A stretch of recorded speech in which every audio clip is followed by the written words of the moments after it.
Hello, ladies and gentlemen, and welcome back to another episode of Los Angeles Spies. As usual, I'm your host, Russell. Rather rustic Russell. A little bit of crazy hair as well. It's been raining a lot. It's really windy. It's very cold. I'm not used to this, guys. I was born and raised in Southern California. I've never seen this much rain in my life. I'm just not used to dealing with this sort of stuff. I'm not prepared. I don't have, like, rain shoes. I put my shoes in the oven the other day to dry them out because they were just waterlogged. I couldn't. It's like when the rubber starts to like smoke, that's when you know to take it out. That's when you know it's just right. Not quite well done, but it's past medium. But anyways, yes, I'm not good with crazy weather. Yeah, whatever. Call me whatever you want. But that's okay. Today's topic is not the weather. It's a great off topic, but today's topic is something far more important yet boring to many, and that is recruiting. And the reason we're making this video this week is that, well, frankly, UCLA and USC had some of their greatest signing days in history. Oh my God. If you heard anything about recruitment these last couple of days, this past week, you definitely heard them talk about USC because USC had the consensus number 5 recruiting class in the nation. I mean, that's amongst Alabama, Ohio State. That's above Michigan. That's above Florida State. Or, well, they put Florida State at 4, I believe. But, I mean, that's with the big boys, ladies and gentlemen. Even UCLA, they were within the top 20 after a 4-8 season and no bowl game. So, we're going to let Sasha talk more about that later. But yes, USC and UCLA had fantastic signing days. So we're going to go into a little bit of depth on that because frankly it is important. It's not the most exciting thing in the world, but it's very important because these players, these are the future of these college teams, and a lot of these players will be playing in the NFL. So yeah, let's get started, okay? So I have a list of a lot of the recruits that USC got right here. And so let me explain it like this. So high school recruits are rated on a star system, similarly to like a nice restaurant or a good movie, 5 stars being the best. Then the 4 stars, 3 stars, 2 stars, there are no 1 stars. And this star system is obligatory. It's not perfect. It's far from perfect. A 5-star could be amazing in high school and just be terrible in college, just like how a 3-star can end up being fantastic. So take all these with a grain of salt, but usually these stars do mean a lot, and the teams with the most 5 stars usually end up winning. Hence, like Alabama, which with their dynasty, they may have lost the national championship, but it's hard to say that they are still not one of the best teams in the nation and have been for such a long time. But yes, so let's get into it. So just to start off, so this is according to Bleacher Report, which is a sports app and like kind of sports broadcasting sort of thing. I do suggest using, if you're going to look up anything recruitment wise, go to 247. They have the best numbers. I would consider them the experts as opposed to, please don't go to ESPN. Please do not go to ESPN if you're going to go for recruiting stuff.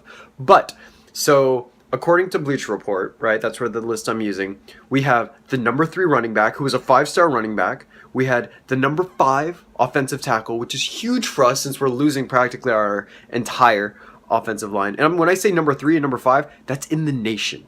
So amongst all of the high schoolers going to college, all of the high school players trying to get scholarships and just play their hearts out, this kid, Stephen Carr, a 5-star running back, number 3 in the nation.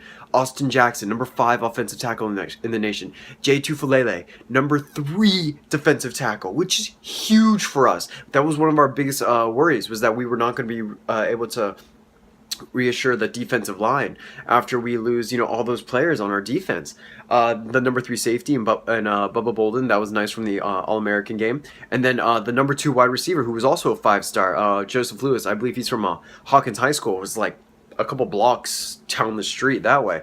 But yes, we just had an amazing recruiting class. I mean, I'm talking, these kids have major talents. As someone in high school who really was not like heavily recruited or anything like that. I got the papers and stuff like that, saying, oh, these people have interest in you or whatever, but it never turned into anything. So, these players are huge. I mean, I'm now looking at a list of a composite, all the people who we signed. And I think this is the first year since the sanctions that we have like a full roster of scholarship players, which is I think 85, which is insane. That's a huge number, an immense amount of talent. If not this year, I think in a year or two, we should be fighting in that playoff. I mean, we would have to really mess up to not be in that playoff in a couple of years. Just the amount of pure talent that we have, along with the coaching staff. As long as the coaching staff can stay intact, that's the one thing about having a great coaching staff is that, well, everyone knows they're great. So that means, oh, I want that guy as my coach. Oh, I want that guy as my head coach. So if we can hold on to them, have Clay Helton hold on to, Clarence Pendergast, all of those guys, I can't see us not going into the playoffs in a couple of years.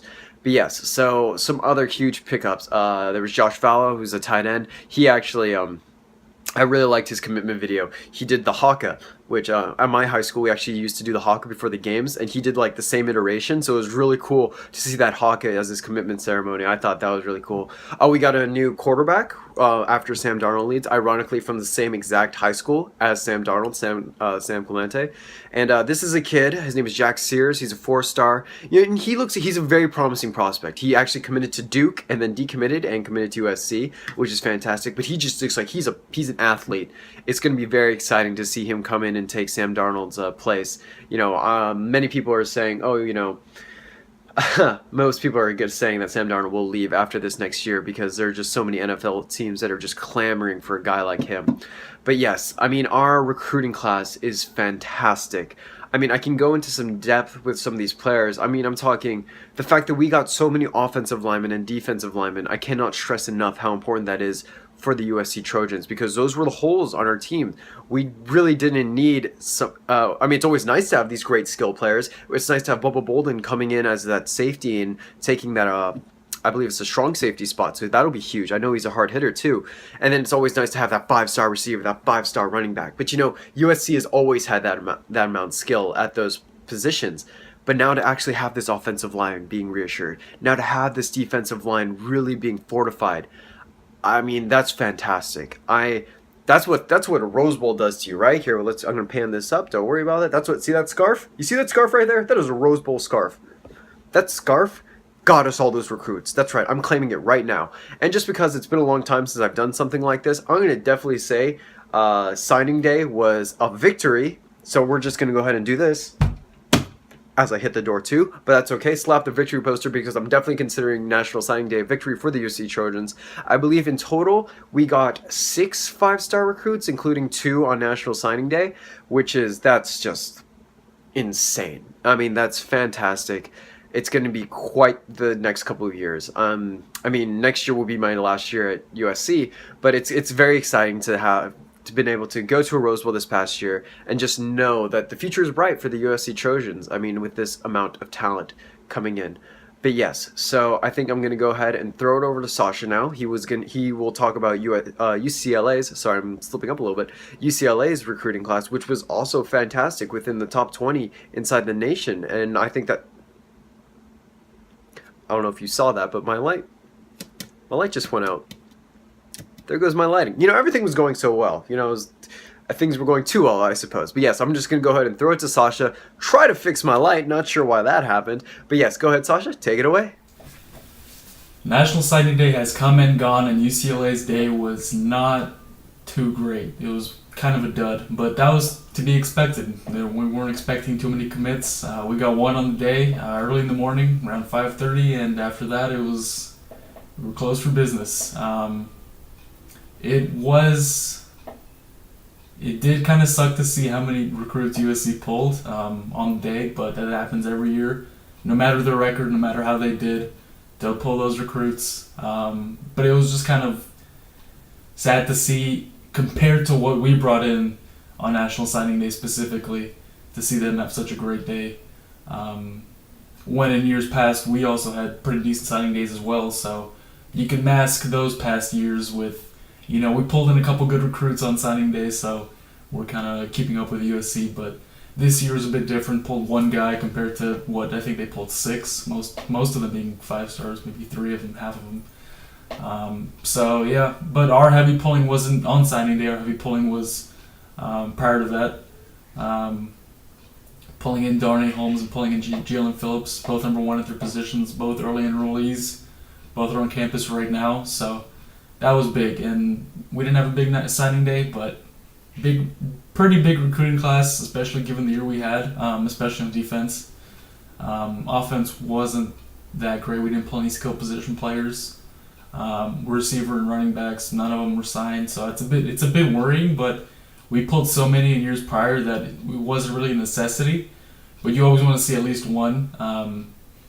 We had the luxury of going after really high-rated guys. We just swung at all of them, unfortunately. So, yeah, this next class is going to be big, but we did a pretty good job in this class considering how we did on the year. And that, usually a bad record one season won't affect your recruiting classes too much.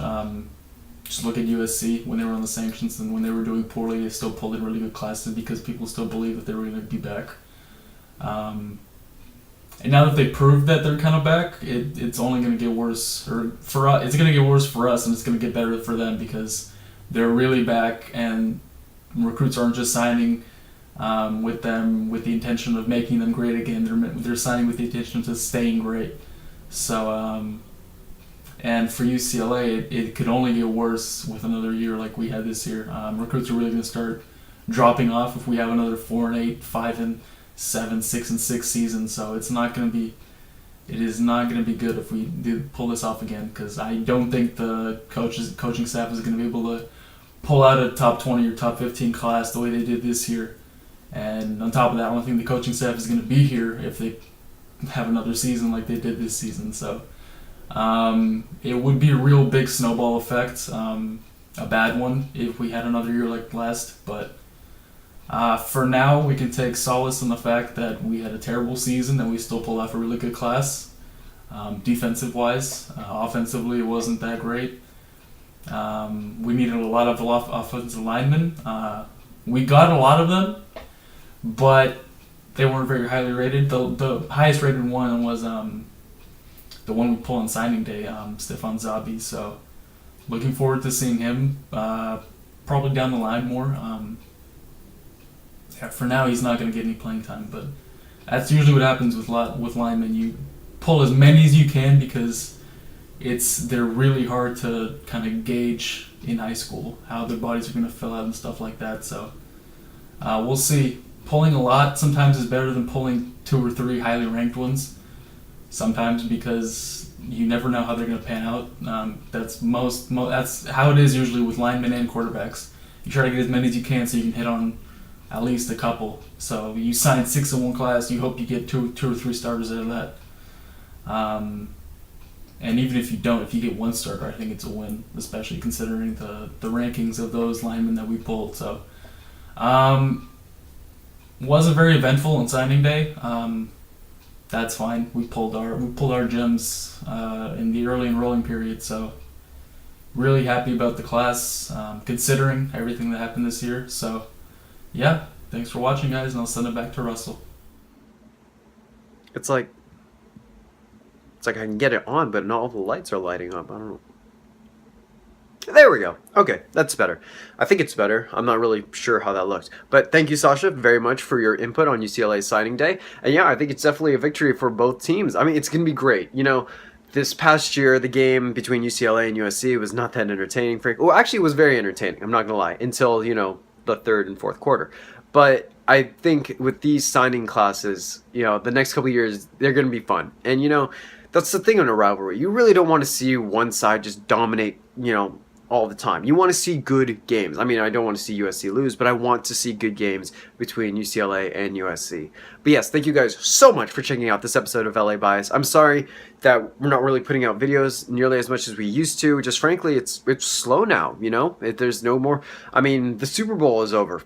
I know that's dating this video a little bit, but I mean, there's no more football left. So we're going to find stuff to give to you. I actually have a lot of videos planned. It's still going to stay to the same, like, you know, once every 2 weeks sort of system, but I have a lot of great ideas coming up for you guys. A lot of stuff that's going to focus on just like the LA lifestyle and the USC lifestyle too, because frankly, I'm living that right now. But all right, guys, thank you guys so much for checking out this episode of LA Bias, and I will see you guys in the next video. All right, bye-bye.